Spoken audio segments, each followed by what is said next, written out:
اسلام آباد تیار ہے خوش آمدید کہنے کے مہمانوں کو دوسرا راؤنڈ آف ٹاکس ہونا ہے اسلام آباد میں، مگر جس طرح کے بیانات ڈونلڈ ٹرمپ دے رہے ہیں، ایران کے ساتھ جس طریقے سے سلوک ہو رہا ہے بطور ایران کے، اس کو اعتماد نہیں ہے امریکہ پر، اور شروع دن سے امریکہ جنگ کی خلاف ورزی کر رہا ہے۔ ٹھوس یقین دہانی درکار ہے، یہ وہ بات ہے جو پہلے دن سے ایران بار بار کہہ رہا ہے۔ پاکستان کی بھرپور ثالثی رہی، بھرپور کوشش رہی کہ معاملات کو حل کیا جا سکے، وہ جو امن کی امید دنیا کو نظر آ رہی ہے وہ دنیا تک پہنچائی جائے، اور پہنچائی بھی پاکستان نے گزشتہ ہفتہ 10 دن اگر ہم دیکھیں۔ ہمارے ساتھ پینل موجود ہے، منہاس مجید صاحبہ نے ہمیں جوائن کیا ہے۔ منہاس صاحبہ آپ کو گفتگو میں شامل کرتے ہیں۔ بریک سے پہلے بات ہو رہی تھی ڈپلومیسی ٹولز کے اوپر بھی، کیا ٹرمپ ایک میڈ مین کے طور پر بیہیو کر رہے ہیں؟ امریکہ کے اندر کس طریقے کا خود چیک اینڈ بیلنس کا نظام موجود ہے اس صورتحال کو دیکھنے کے لیے؟ آپ یہ فرمائیے گا، ملکوں کے معاملات میں ہر چیز میں احتیاط برتی جاتی ہے، ٹائمنگ سے لے کے آپ کی باڈی لینگویج سے فیس ایکسپریشن، ہر چیز ڈیلیور کرتی ہے، نتائج دیتی ہے۔ آپ کے خیال میں ایران امریکہ معاملات کا یہ جو اگلا راؤنڈ آف ٹاکس ہونے جا رہا تھا، اس پوری صورتحال میں کیا ایسا معاملہ بنا ہے جو سب سے بڑی رکاوٹ اس وقت دکھائی دیتا ہے؟ جی بہت شکریہ۔ میں سمجھتی ہوں کہ جو فرسٹ راؤنڈ ہوا ہے اس کو بھی فیلئر کہنا غلط ہوگا، کیونکہ دونوں اطراف نے کسی قسم کے بھی ارادے کا اظہار نہیں کیا تھا کہ ٹاکس کنٹینیو نہیں ہوں گی۔ ابھی جب ہم ابھی کی صورتحال یا راؤنڈ 2 کو جب ہم لوگ دیکھتے ہیں 2.0 کو، تو اس میں یہ کہنا کہ کیا صورتحال ہوگی، میں کہوں گی کہ یہ بھی بہت قبل از وقت ہوگا، لیکن اس کے ساتھ ساتھ ہمیں جو آپ نے جیسے کہا لیڈرشپ کی جو بیانات ہیں دونوں اطراف سے، تو امریکہ کو اگر ہم لوگ دیکھتے ہیں تو وہاں پہ ہمیں تھوڑا سا فقدان نظر آ رہا ہے لیڈرشپ کوالٹیز کا، کیونکہ ٹرمپ باوجود اس کے کہ ایران نے اسٹریٹ آف ہرمز کھول دیا، انہوں نے وائلیشن کی، کہا کہ وہ بلاکیٹ کریں گے، پھر ان کا جو نیول ویسل تھا اس کو سیز کر دیا۔ سو یہ ساری چیزیں جو ہیں تھوڑا سا اس پروسیس کو انپریڈکٹیبل بنا لیتی ہیں، لیکن بین الاقوامی تعلقات کے شعبے سے منسلک ہونے کی وجہ سے میں اس کو دو طریقے سے دیکھتی ہوں۔ ایک تو ہم لوگ جب جنگ کی بات کرتے ہیں تو ایسیمیٹرک وار فیئر کی بات کرتے ہیں، جس میں ہم کہتے ہیں کہ دونوں اطراف جو ہیں وہ برابر نہیں ہیں، لیکن ایک اس میں کمزور ہوتا ہے، ایک طاقتور ہوتا ہے۔ طاقتور اس اپنا زور دکھاتا ہے یا پیسے کے بلبوتے پہ، یا جو ویپنز ہیں، یا جو سٹیٹس ہے گلوبلی اس کا، جبکہ کمزور جو ہوتا ہے وہ اس لڑائی کو لڑتا ہے لیکن اس کو کھینچتا ہے، پھر اس کے پاس کچھ ایسے ٹولز ہوتے ہیں جیسے کہ ہم نے ویتنام وار میں دیکھا اور افغانستان میں۔ ویتنام کے پاس کیا تھے؟ جنگلات تھے، اور افغانستان کے پاس پہاڑ تھے، جس سے یونائٹڈ اسٹیٹس کو کوئی فیملیرٹی نہیں تھی۔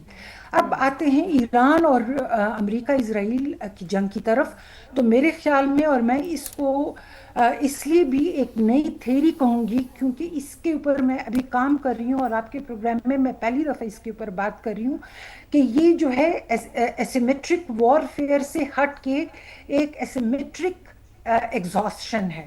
اور وہ کس طرح؟ اس میں سوال یہ ہوتا ہے کہ کون جیتتا ہے، یا طاقتور ملک جس کے پاس ہم کہتے ہیں کہ ویپنز بھی ہیں، جو اکنامیکلی ساؤنڈ ہے، جس کی پولیٹیکلی نہ صرف ملک میں بلکہ گلوبلی بھی ایک پوزیشن ہے، تو وہ کیسے ہار جاتا ہے اس ایسیمیٹرک ایگزاشن میں؟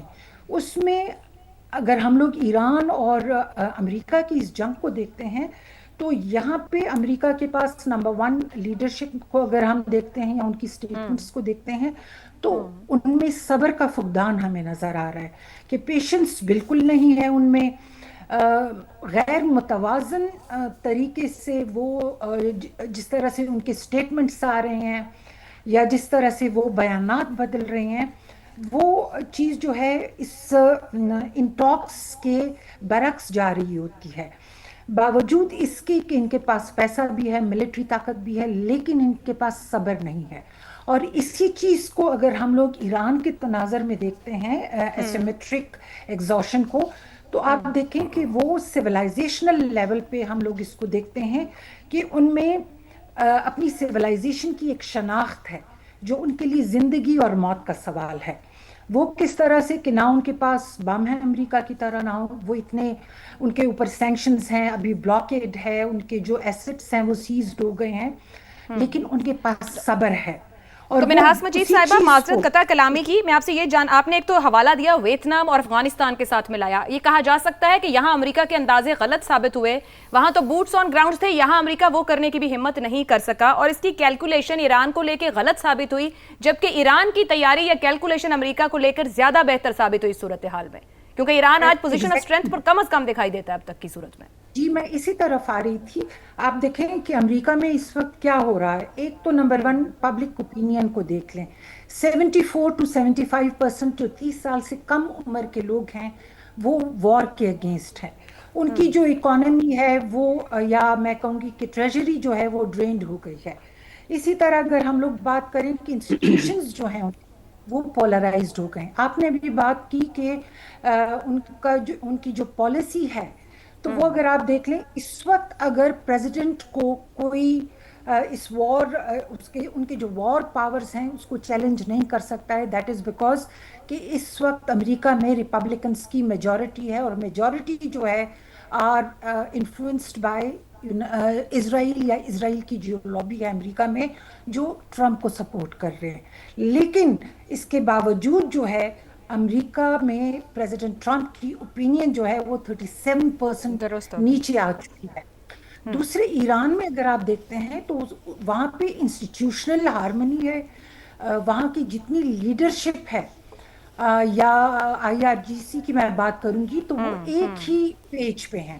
ان کا ایک ہی سٹانس چلا آ رہا ہے، وہ اس کو تبدیل نہیں کر رہے. ابھی جو ان کے فارن آفس کے جو اسپوک پرسن نے بات کی وہ یہی کی، اور دوسرے یہ کہ ان کو احساس ہے کہ امریکہ تھک چکا ہے، اور اس تھکاوٹ کا وہ فائدہ لے رہے ہیں کہ ان کے ساتھ جو بات چیت ہوگی وہ امریکن ٹرمز پہ نہیں ہوگی. تو آپ دیکھیں کہ امریکہ میں اس وقت کیا ہو رہا ہے. ایک تو نمبر 1 پبلک اوپینین کو دیکھ لیں. 74 to 75% جو 30 سال سے کم عمر کے لوگ ہیں وہ وار کے اگینسٹ ہیں. ان کی جو اکانومی ہے وہ، یا میں کہوں گی کہ ٹریجری جو ہے وہ ڈرینڈ ہو گئی ہے. اسی طرح اگر ہم لوگ بات کریں کہ انسٹیٹیوشنز جو ہیں وہ پولرائزڈ ہو گئے. آپ نے بھی بات کی کہ ان کی جو پالیسی ہے، تو وہ اگر آپ دیکھ لیں اس وقت اگر پریزیڈنٹ کو کوئی اس وار ان کے جو وار پاورز ہیں اس کو چیلنج نہیں کر سکتا ہے، دیٹ از بیکاز کہ اس وقت امریکہ میں ریپبلکنس کی میجورٹی ہے، اور میجورٹی جو ہے آر انفلوئنسڈ بائی اسرائیل، یا اسرائیل کی جو لابی ہے امریکہ میں جو ٹرمپ کو سپورٹ کر رہے ہیں. لیکن اس کے باوجود جو ہے امریکہ میں پریزیڈنٹ ٹرمپ کی اوپینین جو ہے وہ 37% نیچے آ چکی ہے. دوسرے ایران میں اگر آپ دیکھتے ہیں تو وہاں پہ انسٹیٹیوشنل ہارمنی ہے، وہاں کی جتنی لیڈرشپ ہے، یا IRGC کی میں بات کروں گی تو وہ ایک ہی پیج پہ ہیں. ان کا ایک ہی سٹانس چلا آ رہا ہے، وہ اس کو تبدیل نہیں کر رہے. ابھی جو ان کے فارن آفس کے جو اسپوک پرسن نے بات کی وہ یہی کی، اور دوسرے یہ کہ ان کو احساس ہے کہ امریکہ تھک چکا ہے، اور اس تھکاوٹ کا وہ فائدہ لے رہے ہیں کہ ان کے ساتھ جو بات چیت ہوگی وہ امریکن ٹرمز پہ نہیں ٹھیک ہو گیا. منہاس صاحبہ تو آپ کی گفتگو کہہ رہی کہ ایران ایک لیوریج لے رہا ہے صبر کے ساتھ، اور ایرانی پریزیڈنٹ نے بھی بات کی اور انہوں نے اہمیت اجاگر کرنے کی کوشش کی کہ ڈپلومیسی کی اہمیت کیا ہوتی ہے. امریکہ کو بھی اس پر توجہ دینے کی ضرورت ہے.